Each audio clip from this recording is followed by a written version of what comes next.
안녕하세요. 예란입니다. 예, 추석 연휴 잘 보내고 계시죠? 예, 저희들은 오늘도 여러분들을 위해서 또 방송을 준비했습니다. 리버티 코리아 포스트의 임수한 편집국장님을 모시고 이 시간 진행하도록 하겠습니다. 안녕하세요. 예, 안녕하세요. 예. 오늘 휴일이라서 좀 평상복을 입고 나왔습니다. 네, 괜찮습니다. 예, 박사님 지금 저희들이 휴일이지만 쉴 수 없는 이유가 네. 너무나도 이상한 이슈들이 막 튀어나오는 거예요. 네. 또 김정은이가 12월 달에 네. 답방을 하겠다. 네. 막 이렇게 이제 하잖아요. 어떤 데서는 11월 달에 답방하겠다 이런 얘기가 나오다가 지금 CJ 선경식 회장의 입을 빌어서 12월 답방서를 퍼뜨리고 있는데 이 이유가 뭐라고 생각하십니까? 지금 아마 미국의 중간선거 이후에 트럼프 대통령이 돌변해서 군사적인 압박을 해오지 않을까 하는 염려를 아마 많이 하고 있을 겁니다. 아, 그런가요? 네, 그래서 그거를 막는 방법으로 한국에서 평화쇼를 계속 연장하는 거죠. 네, 그래서 이제 이번에 9월 달에 한 평화쇼, 그 다음에 이제 10월, 11월까지 이제 10월 또 대통령이 또 미국에 가서 어쩌고저쩌고 하면서 참석하면서 트럼프 대통령하고 또 만나서 쇼를 좀 하고 그러고 이제 한 10월 정도를 뛰고 아마 11월 1일에 중간 선거니까 그럼 선거 끝나고 정리가 좀 되고 결과 분석하고 아마 그때쯤 올려놓은 거겠죠. 그래서 이제 그때 상황에 대비하는 방법으로 이렇게 자기네들이 지금 요번에 만들어 놓은 군사협정을 보면 완전히 뭡니까 종전선언 이후에 이 유엔사를 뭉개버리는 비전을 미리 만들어 놓는 거거든요. 그렇죠. 군사 비서가. 그러니까 그냥 현실화시키기 위해서 계속 쇼를 하는 거죠. 그러니까 이 평화쇼를 살라미로 하는 거군요. 살라미 평화쇼. 그래서 살라미로 나눠서 살라미로 계속 이제 이 모양은 바꿔가지만 실제로는 목표는 똑같은 그렇죠. 김정은을 보호해주기 위한 그렇죠. 평화쇼죠. 그렇게 하면서 이제 남한 사회를 분열을 시켜서 자중질환에 빠뜨리는 거죠. 이번에 이제 문재인이가 조금 재미를 봤을 거예요. 한 6.8% 정도 올라갔다 그러나요? 어떤 10% 올라갔다는 데도 있고 이렇게 하는데 어쨌든 이번 9월달 평화쇼가 조금 먹히긴 그러니까 했나요? 일단 그것이 이제 문서를 만들어 놓고선 이렇게 해서 전쟁을 방지하긴 구체적인 조치들이 합의됐다 이렇게 얘기를 하잖아요. 그런데 거기에 대해서 이제 우리 같은 사람들의 입장에서 보면 이거는 전쟁을 방지하는 게 아니라 전쟁을 불러들이는 문서다. 그렇죠. 어떻게 보면 완전히 반미 선전포고거든요. 그렇죠. 전쟁을 불러들이는 문서인데 이러한 비판이 이 수면 위로 부상하지 못하도록 하려면 자기네 쇼를 계속 해야죠. 그러니까요. 시끄럽게. 그래서 평양 방북쇼 이후에 쇼가 지금 송이버섯. 그렇죠. 그게 방사능에 피다 오염된 송이버섯 조금 날려주면서 쇼를 또 하고 그 쇼가 지금 별로 안 먹히나 봐요. 그 방사능 검사를 한번 해봐야 되겠네. 일본에서 그걸 가져갔는데 방사능이 검출됐다는 거 아닙니까? 그래서 판매 금지, 일본에서 판매 금지 당했어요. 칠보산. 근데 이번에 칠보산 무슨 송이버섯이라고 집다 자랑을 했어요. 그러니까 이게 방사능이 가득 들어붙은 송이버섯 갖다가 또 쇼를 좀 약간 했어요. 근데 그게 좀 잘 안 먹히는지 지금 방북쇼를 또 이제 방북서를 이렇게 방북이 아니라 방남서를 지금 퍼뜨리면서 살살 눈치를 보는데 말하자면 이제 전쟁은 없다, 평화가 왔다 이런 이제 쇼를 계속 하는 거잖아요. 근데 내용적으로 조금만 똑똑하면 이게 IQ가 3자리까지 안 가도 2자리라도 이거를 보면 이해할 수 있어요.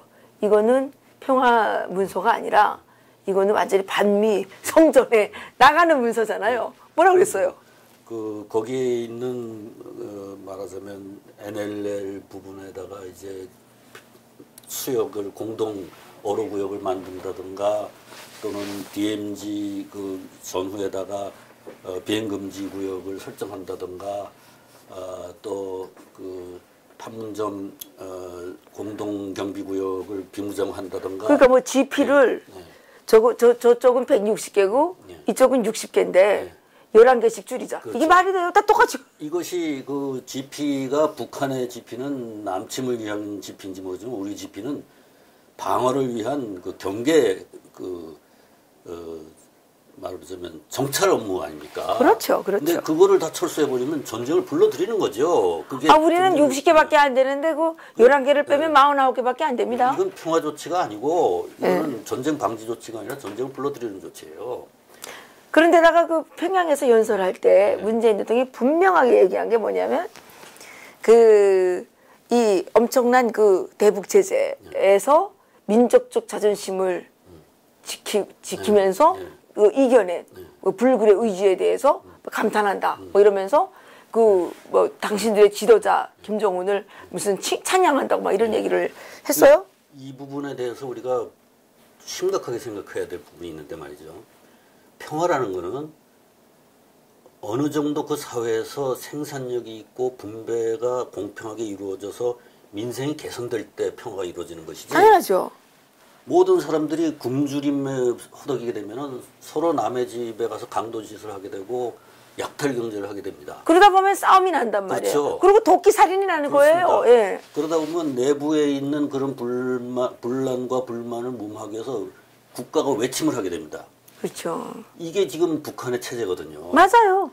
그런데 이런 북한의 이런 그 경제적인 침체가 온 것이 외부에서 무슨 제재를 가해서 압박을 해서 온 게 아니거든요. 근데 그걸 이번에 문재인 마치 그렇게 지금 그렇게 얘기했잖아요. 그래가지고 그러면 북한에서는 뭐라고 교육을 했냐면 북한 주민들한테 남조선과 미국의 대북 압살. 대북 압살 정책에 의해서 우리가 이렇게 고통을 당한다. 이렇게 얘기했는데 문재인이가 가가지고 야 너네가 우리가 그 하는 대북 압살 때문에 너무 고통을 받았는데 민족적 자존심을 굴하지 않고 지켜낸 거를 감사한다. 아니 이렇게 얘기하면 그럼 뭐예요? 항복한 거지. 근데 이게 이제 제가 이제 여러분들께 오늘 좀 이런 말씀을 드리고 싶은 게 이게 상당히 심각한 인식의 오류입니다. 뭐냐면은 이 현대 경제라는 거는 이 말하자면 우리 옛날에 봉건 시대나 조선 시대의 경제는 자기 집에서 뭐 집신도 삶아서 심고 맞아요. 옷도 만들어서 입고 농사도 지어서 먹고 이런 거의 자급자족에 비슷한 한 사람이 여러 가지 일을 하는 그런 경제 아니었습니까? 근데 그게 오늘날 이렇게 우리가 번창한 경제를 하게 된 거는 분업에 그렇죠. 분업이죠. 모두가 자기의 특정화된 작업만 계속하고 나머지는 교환을 해서 생필품을 구독해서 쓴다 이거죠. 이렇게 해서 생산성이 급격히 증가해요. 그렇죠. 이렇게 되려면 시장이 없으면 이게 안 되는 거죠. 되죠. 시장이 없으면 나는 여기서 방송만 해갖고는 먹을 게 안 나오지 않습니까? 그렇죠. 네. 광고를 해줘야죠. 광고를 해가지고 돈이 들어오면 그렇고 시장에 가서 내 생필품을 사서 그렇죠. 내가 살아야 되는데 맞아요. 이게 시장이 있어야 된다는 거예요. 그렇죠. 그 시장을 억압하면 이 체제가 유지가 안 되겠죠? 안 되죠. 분업 자체가. 그렇죠. 이게 지금 북한이 그렇게 해서 그렇죠. 겁니다. 그렇죠. 그런데 이 시장에 있다는 것은 또 무슨 뜻이냐면은 권력이 분산되어 있다는 뜻이에요. 당연하죠. 시장이 있다는 것은 나는 막 생산하고 또 어떤 사람은 내 거를 사다 쓰고 하는데 내가 너 내 거 사다 써. 명령한다고 사다 쓰는 게 아니야. 그리고 여기는 절대 권력이 절대 존재하지 못하죠. 나는 이걸 열심히 만들어서 팔 수 있게 만들어서 누가 사주기를 바라는 거예요. 맞아요. 권력자가 없는 거예요. 없죠. 네. 그게 민주주의 아닙니까? 그렇죠. 예. 그래서 모든 결정이 분산되는 겁니다. 각자가 자기 결정권을 갖는 거예요. 자기 생활에 대해서. 예. 나는 뭘 어떻게 만들어서 어떻게 팔아가지고 내 생활을 할 것이냐. 예. 예. 내 수입을 한 달에 열심히 일해서 500만 원까지 막 올리기 위해서 노력할 것이냐. 그렇잖아요. 한 300만 원만 올리고 나머지는 좀 놀 것인가. 네, 놀 것인가. 이런 것도 다 자기 결정이죠. 자기 결정이죠. 그렇죠. 여기에 개인주의가 있고 개인의 자유가 있고 민주주의가 있는 겁니다. 그렇죠. 그리고 이것이 생산성으로 연결이 돼서 우리가 이렇게 그렇죠. 번영을 이룬 건데 저쪽 사람들은 북한 사람들은 그걸 안 해놓고 그렇죠. 모든 걸 명령 경제로 했잖아요. 그렇죠. 그러니까 모든 사람들이 가난해지죠. 그렇죠. 네, 모든 사람들이 만들 때 신발을 만들 때 이게 팔까 걱정을 안 하니까 그냥 개수만 1000개 만들어 그럼 1000개만 만들었지 실제로 그게 아니고 자기가 만들고 싶은 신발을 만드는 게 아니라 만들려고 하는 신발만 만들어야 되는 그렇죠. 거예요. 그리고 신발이 더 필요하지만 그거를 자기 마음대로 결정하는 게 아니라 국가가 결정을 해줘야 그렇죠. 되는 거예요. 이미 내 자유는 없고 나는 자기 결정권이 없어요. 그럼요. 그런데 이번에 문재인 대통령은 저기 김정은이 하고 그 문서에 써놓은 걸 보면 평양 공동선언에 보면 민족 자주와 자결권 그걸 얘기를 했어요. 근데 자결권이라는 건 제가 말씀드린 것처럼 이런 시장 경제 하에서 자기 자결권을 갖는 거예요. 그렇죠. 그리고 우리 전체가 선거를 해서 정부를 구성을 하잖아요. 공직자들을 뽑아서. 그러니까 이게 자결권이죠. 그렇죠. 수령이 지네 아버지 잘 만나갖고 수령 2세, 3세가 되는 이게 자결권, 여기서 어떻게 자결권을 얘기하냐 이거예요. 그렇죠. 거기서 어떻게 또 자주를 얘기하냐 이거예요. 자주라 그러는 것도. 거기 자주가 어디 있어요? 우리나라가 국제사회에서 떳떳한 그 주권국가로서 행동하는 것이 우리 국민들의 대표권을 위임해줬기 때문에 그 대표자들이 가가지고 그런 행사를 하는 것이다. 이게 국민의 자주권이지. 그렇죠. 나하고 아무 상관이 없는 오히려 나를 핍박해오던 김일성 왕조가 지가 자주라고 떠들고 다니면. 아니 근데 답답한 거는 문재인 대통령은 우리 대한민국 국민들의 자결권, 자주권에 의해서 선출된 대통령이란 말입니다. 그런데 자기의 자결권과 자주권을 김정은한테 갖다 바친 거예요. 그러니까 평양 사람들이 뭐라 그래요? 야 너희들이 무슨 힘이 있냐. 오라면 오는 거고 하라면 하는 거지. 그게 자결권이 있는 겁니까? 그러니까 이게 위임된 권한을 제대로 행사한 거냐 이겁니다. 이게 지금. 그렇죠. 이 권한의 남용 아니냐 이거죠. 위임된 권한에. 남용이 아니라 이거는 완전 빼앗긴 거죠. 맞아요. 왜곡과 남용이란 말이에요. 그렇죠. 그래서 이게 우리나라가 원래 처음부터 우리나라는 총선거를 해서 자유총선거를 해서 세운 나라 아닙니까? 그리고 그 이후에도 여러 번 독재자들이 있었다고 우리가 비판도 했지만 그렇다고 해서 총선거를 안 해본 적은 한 번도 없습니다. 어떤 정부도. 그렇죠. 그런데 북한은 한 번도 없었어요 지금. 근데 실제 지금 독재는 민주화 이 정권이라는 거 하는데 독재를 제일 심하게 하는 것 같아요. 현직 국회의원을 막 압수수색하고 이때까지 그런 일이 없었다면서요? 이 사람들이 지금 북한을 모방하고 있단 말이에요. 그렇죠. 북한에는 처음부터 자유총선거를 거부하고 안 했잖아요. 그러니까요. 그 다음에 뭐 했습니까?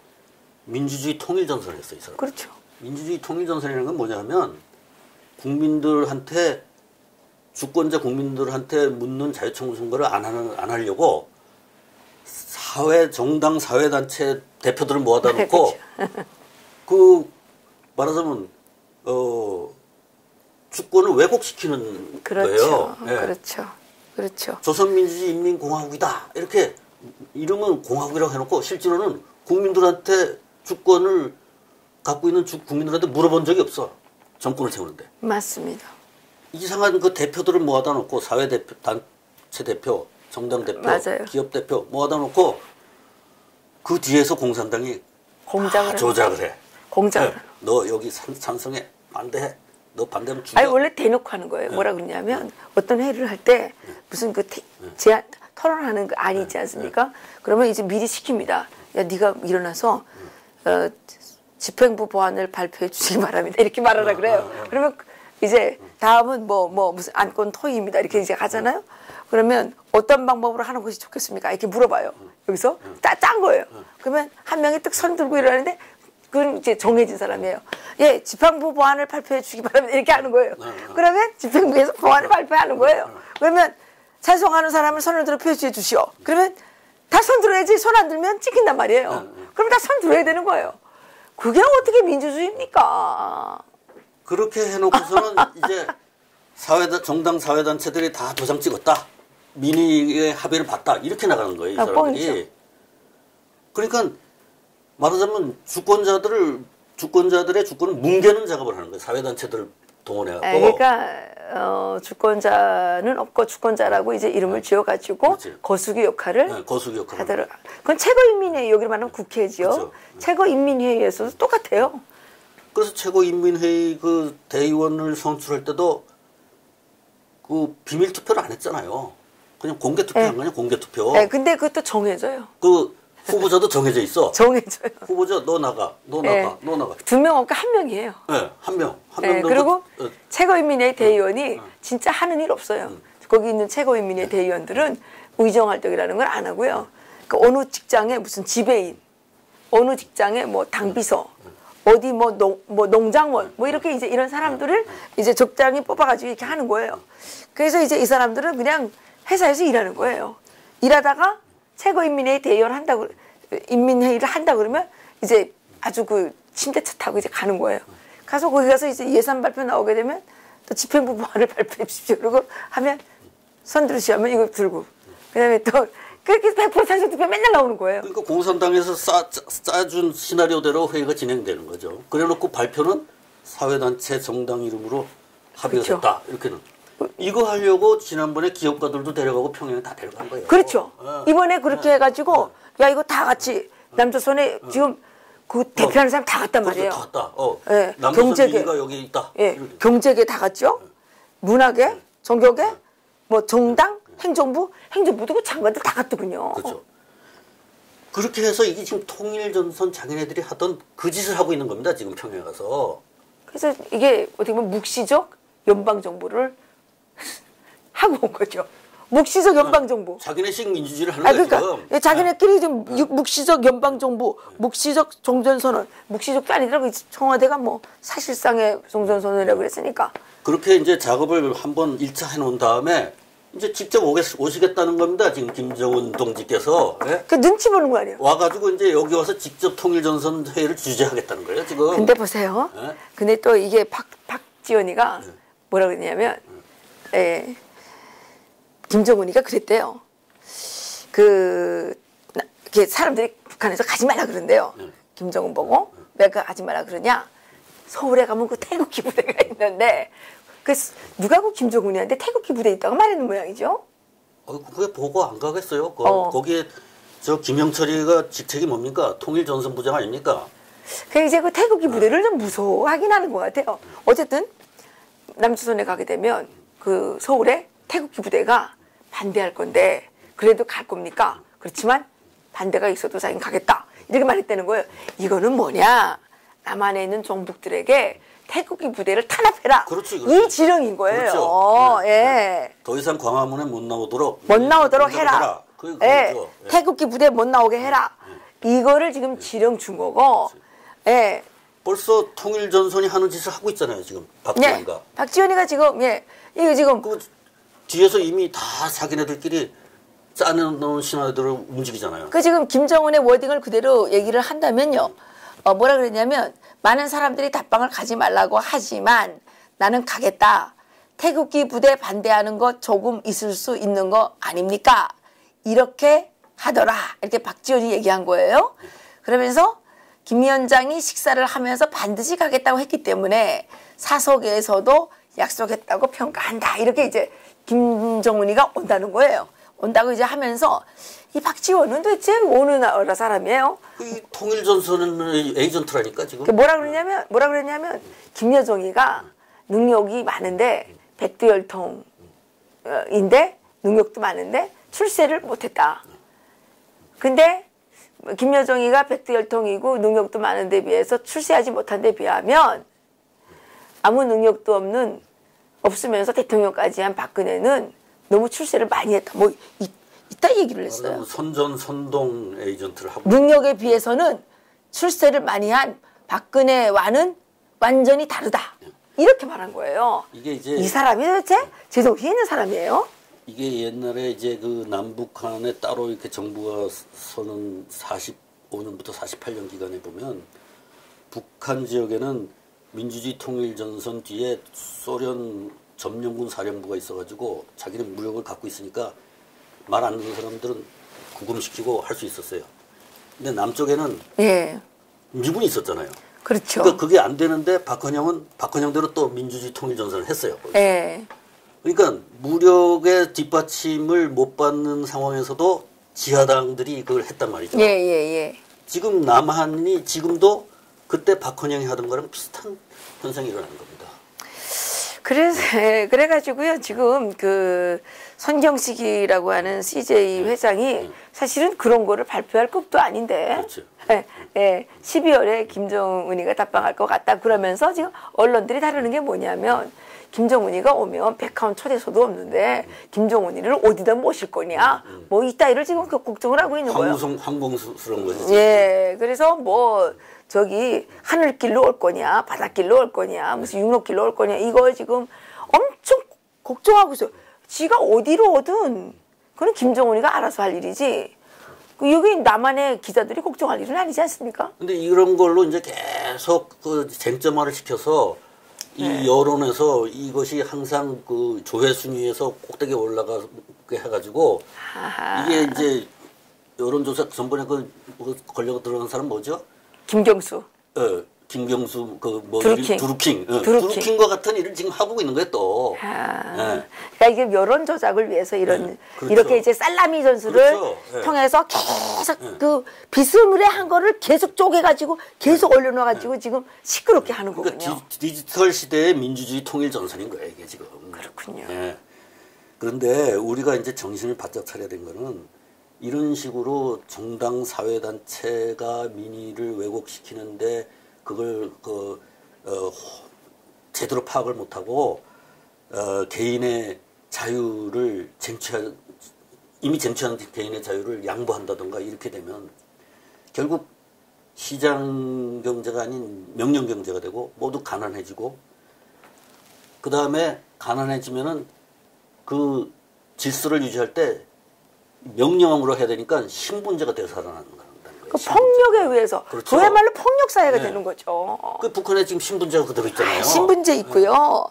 신분제 있고 거기는 완전히 폭력 국가잖아요. 그렇죠. 예, 그 폭력이 난무할 수밖에 없어요. 근데 진짜 내가 몇 번 얘기하지만 민주당 거기서 이제 더불어민주당에서 평화가 경제다 이랬는데 이거 정말 돌대가리 구호예요. 경제가 평화지 무슨 평화가 경제예요. 지금 이번 그 더불어민주당 정부가 그 최저임금을 막 급격히 올리고 그다음에 52시간 근로제를 획일적으로 막 적용을 하고 이렇게 하면서 지금 시장 메커니즘의 그 중요한 그 자율 기능을 갖다가 막 훼손하고 있거든요. 그랬죠. 네. 벌써 이 사람들은 명령 경제 사고 방식을 드러내고 있는 거예요. 그렇죠. 그래가지고 지금 자살을 엄청 많이 하고요. 지방에서는 농협, 그러니까 식당 여주인이, 고깃집 여주인이 막 복면을 하고 막 농협에 가서 막 2천 몇백만 원을 막 돈을 훔친 거예요. 막 복면 강도가 된 거예요. 이게 평화가 아니잖아요. 그렇죠. 이렇게 해서 이제 평화가 깨지는 겁니다. 그러니까 이 더불어민주당은 절대로 집권을 하면 안 되는 정당이라는 걸 이번에 우리가 이걸 낱낱이 보고 있는 거예요. 이 집권할 능력이 안 돼요. 이거는 완전 사기꾼들이야 이거. 지금까지 우리가 그 생산 분배를 공정히 하고 민생을 개선하면서 시장 경제로서 이 분산된 자기 결정권을 가지고 사회를 유지하면서 평화와 번영을 누린 겁니다. 그렇죠. 그리고 이것을 호시탐탐 이 침입하려는 남침하려는 자들이 있고 또 실제로 남침을 했었고 그렇기 때문에 이 최전방의 그 한미 연합군이 계속해서 그거를 방어 체제를 유지하고 전쟁을 억제하는 그런 역할을 한 것이지 우리가 북침을 위해서 뭐 해본 적 한 번도 없습니다. 그렇죠. 그러니까 우리는 지금 나름대로 전쟁 억지력, 전쟁을 예방하기 위한 그렇죠. 장치를 세밀하게 우리가 지금까지 70년 동안 구축을 했고 또 내부적으로 평화를 유지할 수 있는 생산력 발전, 분배의 공정성 이런 것도 우리가 엄청 개발을 해서 지금 그 시스템이 상당히 그 정교하게 돌아가고 있는 사회예요. 그렇죠. 현대국가입니다. 또 국제 무역에 적극적으로 참여를 했어요. 그럼요. 그럼요. 그런데 이런 그 아주 전문화된 이 시스템을 어처구니 없는 그 명령 경제로 또 그 하나의 그 환상적인 평화 뭐 놀이로 이 그 부품을 하나씩 하나씩 빼버리는 말이죠. 이게 굉장히 그 우리로서는 말하자면 뭡니까 한탄할 돌아서서 이제 한탄해야 되는 예? 그런 세월을 갖다가 예, 보내게 되는 이런 상황이 지금 우리 눈앞에서 지금 벌어지고 있는 겁니다. 맞습니다. 예. 그 지난번에 이제 그 4.27 정상회담이 끝난 다음에 정의용 실장이랑 사기쳐가지고 6.12 회담을 끌어냈는데 이제 2차 미북 정상회담이 어떻게 열릴까요?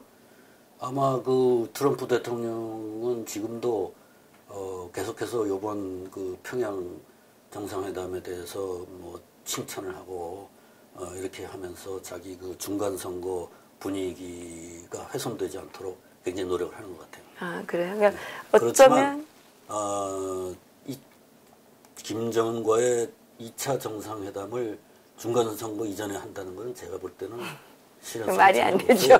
네, 안 되고 이제 중간 선거가 끝난 다음에 봐야 그렇죠. 선거 결과에 따라서 달라지는 거겠죠. 그때 가서 다시 생각할 문제고 그 전에 만약에 2차 김정은하고 만났을 때 1차 싱가포르 회담만큼 언론이 그걸 주목하고 보도해 주겠느냐 제가 볼 때는 안 하죠. 미국 언론들이 그렇게 안 합니다. 안 하고 이 사람 참 엉뚱한 사람이라고 이렇게 이제 막 비난 기사가 막 나갈 거예요. 지금도 지금 안 좋아요. 네. 그래서 아마 2차 그 회담을 2차 회담을 하겠다고는 하지만 그거는 이제 어떻게 될지는 모르는 거죠. 적어도 그때까지는 미사일이 날아다니는 일이 없어야 되기 때문에 지금 계속해서 좋은 소리를 하고 있는 거지. 아마 제가 볼 때 그럴 생각은 없을 거라고 봅니다. 근데 미국 국무부에서도 그렇고 미국 상하원 그 민주당 그러니까 그 여당 야당 상관없이 이쪽에서 이제 나오는 그 목소리는 그 그러니까 비핵화 이전에는 절대로 대북 제재 정전선언도 안 된다. 네, 정전선언도 안 되고 대북 제재의 변화가 없다. 절대 없다. 그렇죠. 이렇게 지금 강경하게 주장하고 그렇습니다. 있거든요. 그래서 자기가 좁은 폭 속에서 2차 정상회담을 하는 게 어려울 겁니다. 그러면 지금 김정은 입장에서는 지금 제일 필요한 게 돈인데 어떻게 하나 대북 제재를 구멍내서 돈을 뽑아가려고 지금 아주 우무로 양으로 지금 이렇게 발악을 하고 있는데 만약 경우에 말입니다. 중간 선거 이후에도 대북 제재가 전혀 풀리지 않아요. 정전선언도 안 해요. 그리고 서울 답방을 하겠다고 했어요. 12월 달에. 이게 서울 답방을 하겠다고 하는 이 얘기가 다른 말로는 도발을 한 번 더 하겠다라는 얘기가 될 수도 있지 않겠느냐. 그럴 수도 있겠죠. 예. 왜냐하면 참을 김정은은 젊었어요. 젊었고 너무 오래 참기에는 인내심도 부족하고 예. 그리고 괴로워요. 그래서 저는 내년 1월 8일 이전에 도발을 한번 하지 않을까 이런 상상을 한번 해보는데 그럼 그때 가봐야 알겠죠. 글쎄 저는 뭐 그렇게 보지 않습니다. 저는 그래요? 압박을 하면 이 사람은 양보를 하고 나오는 사람이다. 난 그렇게 봅니다. 김정은이가요? 네, 김정은이. 네. 압박을 하면 양보를 한다. 네, 양보를 할 겁니다. 근데 양보를 독재자들이 압박 없이 양보하는 사람은 절대 없습니다. 근데 압박을 했을 때 핵을 절대로 포기할 수는 없거든요. 자기는 일부를 남겨놓고 일부를 양보한다고 생각하겠지. 아마 그렇게 찔끔찔끔 들어오는데 그거는 압박이 됐을 때 얘기지 지금처럼 자꾸 그 제재에 구멍을 내고 이렇게 되면 그런 일을 안 하죠. 어떤 독재자도 압박이 없이 자기의 그러면 말입니다. 양보하는 사람 없어요. 박사님 지금은 그 김정은하고 문재인이가 일심동체가 됐단 말입니다. 지금 그렇게 봐야 되는 거죠. 김정은하고 문재인은 일심동체예요. 그 김정은이가 하고 싶은 말은 문재인이가 다 해주는 거고. 그렇죠. 예, 문재인은 지금 김정은을 위해서 멸사봉공하는 어떤 그런 상태를 보이고 있거든요. 통일전선이라니까 지금. 그러니까 그런데 이 이제 문재인이 그 트럼프 대통령을 만나서 어떻게 하나 이거 이제 정전선언을 좀 이끌어내고 대북 제재에 구멍을 내기 위해서 노력을 하는데 구멍이 안 나요. 그런 경우에는 오히려 이쪽에서 김정은한테다가 좀 하라고 들으실 수도 있지 않나. 상상력이지만. 그러면 자기 지지율이 뚝 떨어져 버릴 텐데. 그 사람이 뭐 지지율이 뭐 그렇게 중요할까요? 정권 유지의 키가 지금 지지율입니다. 그 근데 정권 유지의 키가 지지율이기도 하지만 김정은의 역할이기도 하죠. 예, 그렇죠. 근데 지금 김정은의 사인을 못 받으면 이거 지금 안 되잖아요. 그렇습니다. 근데 지금 자기가 헌정 질서를 정상적으로 운영해 오지 않았기 때문에 지지율이 떨어지면 아마 무서운 사태가 벌어질 수 있습니다. 그래요? 네. 근데 제가 보기에는 이 사람들은 이미 기고만장해져서 내가 지금 권력을 갖고 있기 때문에 뭐 지지율이고 나발이고 없이 그냥 막 밀어제끼는 것 같은데요. 글쎄, 저는 뭐 그렇게는 안 봅니다. 다만, 그래요? 이 우리나라는 처음부터 자유총선거를 해서 세워진 나라고 그 이후 첫 정부에서부터 원조를 받아서든 뭐 토지 분배를 해서든 아무튼 국민들의 기본적인 생활을 보장해 왔습니다. 그래서 국민들이 기본적인 생활을 할 권리라는 권리의식을 갖고 있어요. 예. 그렇기 때문에 누가 나와서 뭐 그런 거를 무시하고 뭐 어느 날 김정은이하고 포옹을 하고 무슨 평화를 가져준다 아무리 팬시한 소리를 해도 기본적으로 내 기본적인 생활의 수요에 침해가 되면 안 참습니다. 한국 사람들은. 그렇죠. 네. 예, 그게 바로 참지 않는 게 정의라고 생각하고 있고. 그게 자유의 힘이겠죠. 그렇죠. 예. 그래서 우리가 처음에 건국 당시부터 해왔던 이 자유총선거, 자유의 정신, 이것으로서 우리 남한 사회에서는 이 평화 번영을 구가를 했고, 예. 이제 통일도 이 자유의 정신을 가지고 해야 된다. 네. 그래야 북한의 주민들도 이 신분의 질곡에서 벗어나서 그렇습니다. 이제 자유의 몸이 되고 번영을 누릴 수 있다. 그렇습니다. 시장 경제가 돼야 그게 발전하는 거지. 여기서 그렇습니다. 아무리 퍼진다고 해서 그렇습니다. 그게 아니다. 그렇습니다. 아무리 퍼져도 결국은 금방 가난해진다. 네. 제가요. 그래서 저희가 이번에 자유통일 칼리지. 그렇습니다.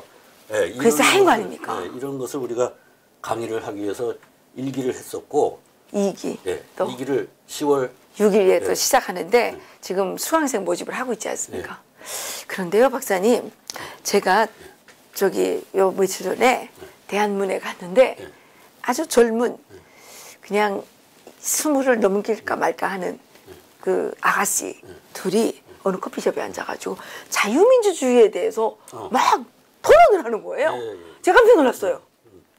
그동안 우리 국민들이 그냥 민주화 투사라고 하는 이 사기꾼들에게 속아가지고 그렇죠. 민주화가 최고인 줄 알고 그냥 부안해동해가지고 잘못했다 보니까 우리에게 가장 중요한 이 자유민주주의를 잊어버렸어요. 그렇죠. 그러다 보니까 자유가 짓밟히고 이 사실 민주화라는 건 민주화가 아니라 어떻게 보면 공산화의 또 다른 이름이었다라는 게 지금 속속이 드러나고 있지 않습니까? 그렇죠.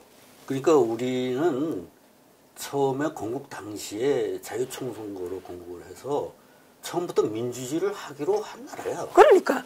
그리고 거기에 북한의 위협이라든가 남쪽에 있는 그 공산 세력들, 공산 세력의 위협이 있기 때문에 그렇죠. 임시 방편으로 일시적으로 어떤 보안법이라든가 이런 것으로 자유를 일부를 통제한 건 사실이지만 우리가 한 번도 총선거를 안 해본 적이 없고 어떤 정부에서도 그렇죠. 헌법을 개정을 했으면 했지 헌정 질서를 폐지한 적이 한 번도 없습니다. 아니 그럼요. 예. 그래서 원래 민주주의 국가예요. 근데 어떤 민주주의 국가도 비상시에는 어떤 비상적인 조치를 취하는 겁니다. 아니 그 반체제 세력들은 다 숙청해야 되는 거 아닙니까? 그런데 우리나라는 이제 거기에 처음에 또 여러 가지 산업화도 안 돼 있고 뭐 여러 가지 이제 가난한 문제도 있고 하다 보니까 선진국에 비해서 조금 민주주의 제도에 제한이 있었던 건 사실이지만 안 하겠다 한 적이 없어요. 그러니까요. 그렇기 때문에 80년대 후반쯤이 되면 이미 경제가 막 발전을 했고 이렇게 해서 민주주의로 간다는 거를 누구나 인정을 하고 있는 상태예요. 그러니까 경제가 발전하니까 민주주의도 됐고 그러니까 평화도 된 거 아닙니까? 그러니까 그 사람들이 민주화 투쟁을 해서 민주주의가 된 게 아니에요. 그럼요. 원래 민주주의 국가였어요. 민주주의 국가였고 네. 경제가 발전하니까 네. 민주주의가 더 발전한 거죠. 그렇죠. 잠시 이제 어떤 비상적인 조치가 있었을 뿐이지. 네. 그 기본 질서는 벗어본 적이 없는 나라인데 그걸 자기들이 민주화시켰다고 지금 뻥을 치고 우기고 있는 거예요. 뻥을 치는 거죠. 뻥을. 네. 네, 맞습니다. 예, 정말 박사님 너무 속이 시원합니다. 아니 그 민주화 세력이 제일 미워하는 전두환 대통령도 김정은이하고 비교해 보세요. 아유, 그분 민주주의자죠. 네, 민주주의죠. 그럼 그건 민주주의자죠. 이런 거 우리 자유통일 칼리지에서 공부하는 거죠. 네, 공부합니다. 자유통일 칼리지에 오시면 머리가 똑똑해지고 네. 세상을 보는 눈이 바로 서게 되고 이 세상을 바로 보게 되면 우리가 이 조국 자유대한민국을 지킬 수 있다는 겁니다. 네, 그죠? 여러분들이 아주 막 바쁘게 막 새로운 뉴스들이 들어오는데 머리가 뒤숭숭하던 머리가 깨끗하게 정리가 될 수 있을 겁니다. 맞습니다. 이게 원칙을 기둥을 바로 세워야지 우리가 이제 막 헤매지 않지 않습니까? 자유민주주의, 자유시장경제, 이 법치제도에 기초한 통일을 어떻게 할 것인가. 이게 바로 북한의 제2권구. 네. 그렇죠. 자유민주주의 이승만 대통령이 세웠던 그런 나라 하나뿐이라도 세우는 거. 그렇죠. 그게 진짜 통일인 거죠. 예. 그게 우리가 연구하는 어젠다입니다. 자유통일 칼리지에 많이 지원해 주시기 부탁드리겠습니다. 오늘 여기서 마치면서 즐거운 추석 연휴 잘 보내시기 바라겠습니다. 고맙습니다.